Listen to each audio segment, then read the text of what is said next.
si ay u dhahash milyaneerkan dhintay hantidiisa gabadhan bodyguardkeed waxay ku qasbataa 3 bilood inay dhuumato si ay ugu dhuumato ilmihiisa oo doondoonaya inay ka takhalusaan si walba ahaataba Sanyan iyo Lidon qorshe kale ay degayaan abukaati ayaan u soo jeedinayo gabadhan inay guursato odagaani asagoo xanuunsan maskaxdiisana aan joogin sida darteen guurka aan saxahayn dacwo noocaas inay ka gudbiyaan laakiin Sanyan arrinkaas ma fiicno qorshe daciif weeye ay ku leedahay arrinkaasi waxayna doonaysaa Yanran dambiyada ay gashay in hor banaanka loo soo dhigo waxayna ku leedahay hadda kor iyadoo yar ay always ka xaday dukaan kadibna waa la xiray oo xabsi ayay soo cuntay sidoo kale hooyada dambiilo weyn weeyaan oo laba mar ay xabsi soo laqday iyadana marka sida qof dambiilo u ahaa haddii aan intaan dadka u soo bandhigno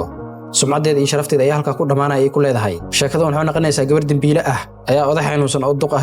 hal bil ku soo gashay inay bodyguard u noqonayso beenbeen ah kadibna ay guursatay si lacagtiisa ula wareegto waxaan la yaab si ah in Germanka xanuunsana uuna ogaa waqti inuu haysto sida darteed lacagtiisa uu ku wareejiyay gabadhaani intooni geeriyon ka hor sidaas ayaan ku noqonaysaa gabar khaanada oo ninkan beenbeen ku guursatay ay ku leedahay dadka dhamna sida ay u arkayaan kadibna warbixinta ay dooraan ku soo daabacayaan isla markaasna dadka waxay isla dhaxmarayaan inay gabadhan wuxuushad ahayd duqo miskiinkan lacag dartiis u guursatay si lacagtiisa u dhacdo commenti aad u xun ay dadka baxinayaan Yanran markii ugu dambeysay raadinayaan waxay joogtay airportka CC kaamirooyinka in laga baaro oo laga soo saaro waqti dheer ay qaadanaysaa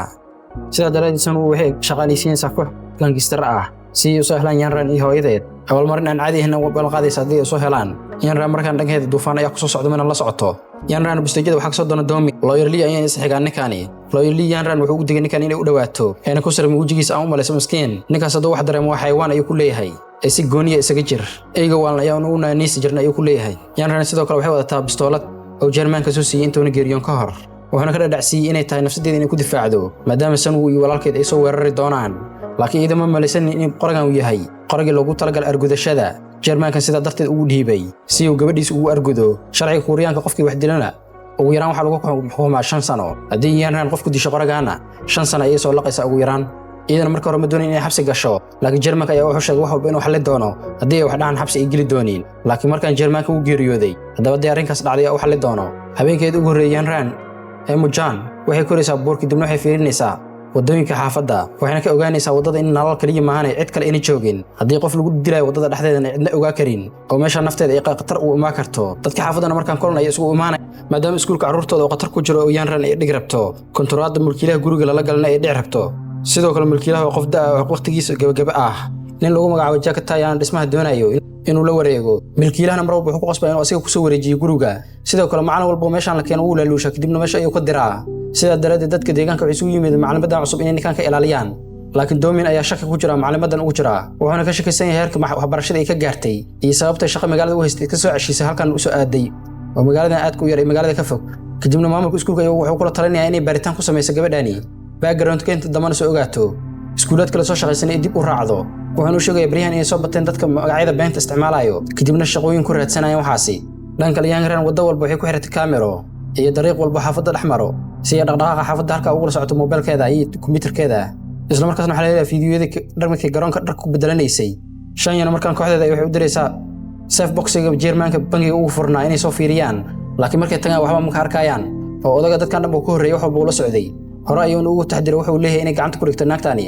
weligiisna cidna dheedheen kuma aaminin wax walba khaas oo gurigiisa ayuu meel khaas kaga dhigan jiray maamuladii markaan waxay fiirinaysaa CV-ga Yanran u keensatay laakiin waxa la yaab la naqanaya qof jaamacad heer sare ka soo qalan jabiyay weliba wadamo badan ka soo shaqeeyay oo waxbarashadiisa heer sare ah sababtoo magaalo yar oo sida camal u soo imaanayo inuu ilmo yajiris wax u dhigo wayna weydiinaysaa Yanran su'aashan jawaabteedana Yanran waxa hore ugu diyaariyay abukaatihi wayna ugu jawaabaysaa waxayna u sheegaysaa in jawidan rabto inay ku qaadato halkaani maamuladina way ku qancaysaa jawaabtaasi isla markay u bilowday iskuulka shuruuca u degsan inay u hadasho ayaa ninkii Jaintain lahayo oo qaylinay meesha soo istaagayo kaasoo macallimiinta Yanran ka horeysay meesha ka raacayay asigoo dhamaantood la luushay ninkan muddo dheer ayuu qorsheynay inuu gurigan la wareego laba maalin kadibna lacagta ayuu shubi rabiyay sidaan kula wareegi rabiyay marka wuxuu ka xanaaqsan yahay asigoo sida hawshiisa ugu dhamaatay in macallimo cusub oo meesha la soo galshay dadaalkiisana bacad hal lagu leesaa u noqday maamuladda ayuu ku qaylinaya isla markaas ayaa maamuladda telefoon soo dhacayo waxaan halkan ka ogaanaynaa maamuladda inay hore u weydiiso dad kale in gabadhan background-keeda la soo ogaado qof warbixin u wada ayaa soo wacay markaani maadaama doomin uu ku adkeeyay si fiican u soo baartay arrinkeeda gabadhaani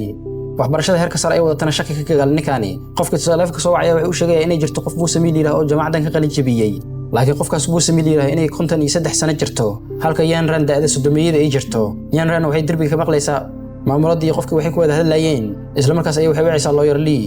ayadoo caawin ka dalbanayso sidoo kale maamulada iskuulka waxay ogaanaysaa iskuulka ay ku sheegtay inay hore ugu soo shaqaysay Yan Ran waxaan loo sheegay gabadhan waxay u sheegaysaa in wax jir ahayn Yan Ran isla markii goobta ay soo gaaraysa taleefanka ayna ka qabanaysaa oo markaan sheekadeeda waa fashilantay qofka sheegaysa inay ahayn wal ogaaday isla markaas ayaa Loyally wax soo wacaya maamulada iskuulkana waxay la dhalatay Loyally waa walaashiisa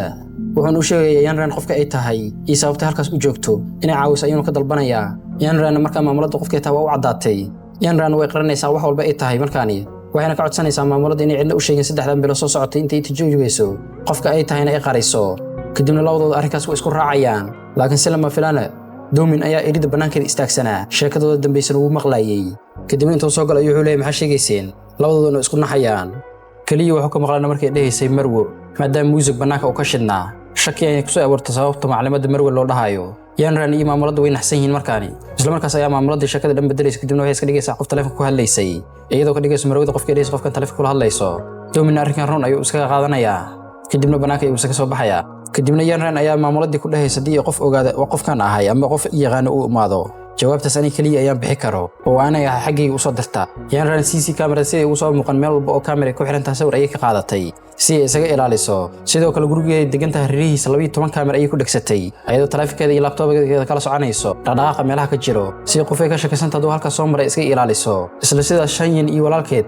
hawshooda iyo dhankooda ay ka wadaan Shanyin isla booliska ay u tagaysaa kadibna waxay ku leedahay eedadii aabahay ka dhintay ayaa la laayahay meel jaani cirib dhigtay marka waa in la raadiyaa iyadoo halkaas uu furaysa kiis qof la laayahay halka walaalkeed 18 milyan oo ku bixinay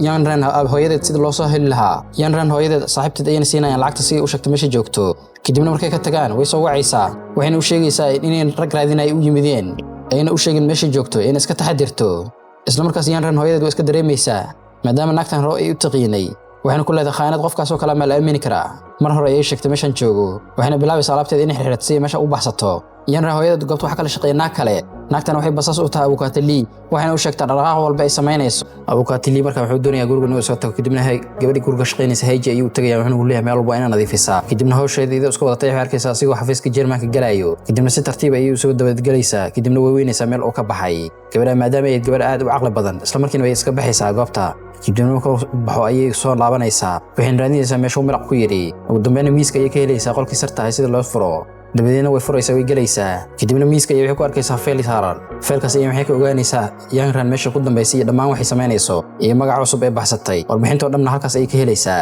kadibna CC camera ayay waxay ka arkaysaa darawalkii badla kuwii oo erida istaagsan wayna u tagaysaa kadibna waxay ka codsanayaan inay caawiso ayna la soo hesho meesha Yan Ran joogto si 100 milyan Shanyan ugu qaataan dabadeedna idoo isdhaafinaysa ayay ka ogolaanaysaa dhan kale Yan Ran qorsheeda ayay meesha iska sii wadataa mana ogo inay meesha joogto la ogaaday ay sirteeda fashilantay ilmihii yaraa ayay barowaysaa markaan qaabka la isku difaaco ayadoo bombilihii dinosaurka ka jibinayso kadibna carruurtii ayaa u la dhacay maadaama bombilaha ay aad u jeclaayeen isla markaas ay Doomin soo gaaray meesha maadaama hore ugu shakaysanay gabadha inay macluumaad sax ahayn ayuu isla u tawaabtay banaanka geenaya si uu su'aalo u weydiiyo halka dadka kale waxa xaafadda badankood inay ka shakisneen gabadhani Doomin markuu weydiiyay maxaa saada u sameysay waxay ku leedahay carruurtu waa in la baraa sidii isku difaacaan wax walba ayaan la kulmi karaan kadibna markay soo baxday naag xaafadda degan kuwa ka shakisana kamid ah ayaa ku dhahaysay laftii ayaan ku siinayaa kadibna laftii ay soo siinaysaa taleefankeeda si qarsoodi ay waxay ugu wacaysaa naag kale oo booliska la joogtay su'aalo ayay ku bilaabaysaa si hadalkooda u dhageystaan